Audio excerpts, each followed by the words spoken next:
16 questions, చాలా ఎక్కువ weightage ఉన్నట్టు. So out of the 16 questions 6 questions ఏవైతే ఉన్నాయో they directly ask you about finances of Panchayati Raj institutions.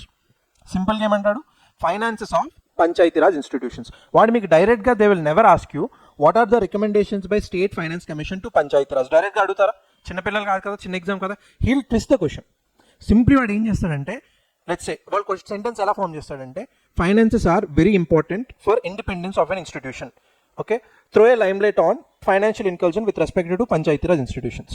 ఈ పర్టికులర్ సెంటెన్స్లో did they ever mention about state finance commission recommendations ఏం mention చేయడు, బట్ క్వశ్చన్ ట్విస్ట్ చేస్తాడు. కానీ మీకు అర్థం అవ్వాల్సింది ఏంటంటే, whenever you see a sentence comprising of finances plus Panchayati Raj institutions, మీరు ఏం రాయాలంటే you need to address about state finance commission. దానికి ఉన్న ప్రాబ్లమ్స్ ఏంటో మీరు రాస్తారు. అర్థమైందా? Let's say periodically there is no proper representation in Panchayati Raj institution అన్నాడు, అప్పుడు మీరు స్టేట్ ఎలక్షన్ కమిషన్ కోసం రాయాలి. అర్థమవుతుందా? ఒకసారి ఇంకోటి కూడా చెప్తాడు, even though the Panchayati Raj institutions today have better election commission and also finance commission, they were not able to meet their fullest potential due to non decentralization of power.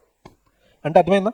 ఇక్కడ పంచాయతీరాజ్కి వర్టికల్గా power వస్తుంది, అందరికన్నా పైన ఎవరు ఉంటారంటే స్టేట్ లెజిస్లేచర్ ఉంటారు, వాళ్ళు power ఇస్తేనే కదా వీళ్ళకి వస్తుంది. సో క్వశ్చన్లో ఏమంటాడంటే there is no decentralization of power అంటాడు. ఓకే, పవర్ ఎవరి దగ్గర నుంచి రావట్లేదు? స్టేట్ లెజిస్లేచర్ అండి. అంటే సింపుల్గా మీకు ఏం ఎక్స్పెక్ట్ చేస్తున్నారంటే you need to write the relation between state legislature and Panchayati Raj institutions.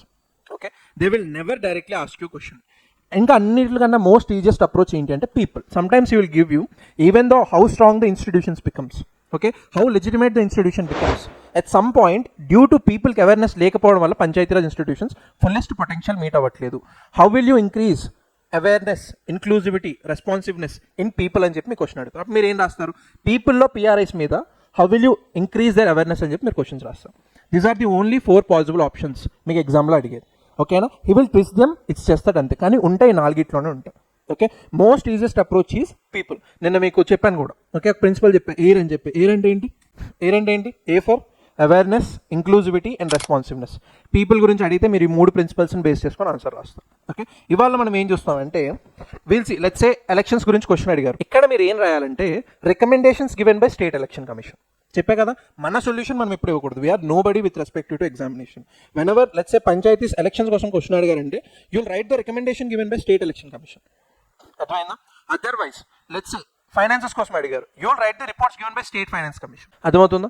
లేదు అంటే అడ్మినిస్ట్రేషన్ కోసం క్వశ్చన్ అడిగారు, ఇంతే కదా, డీసెంట్రలైజేషన్ ఆఫ్ పవర్ కోసం క్వశ్చన్స్ అడిగారు, అప్పుడు you will write about second ARC reports రాస్తారు. అర్థమైందా? సో ప్రతి దానికి we know what is the problem. Okay, we know how the questions will be asked, we also know what we need to right. It's just that మీకు తెలియాలి.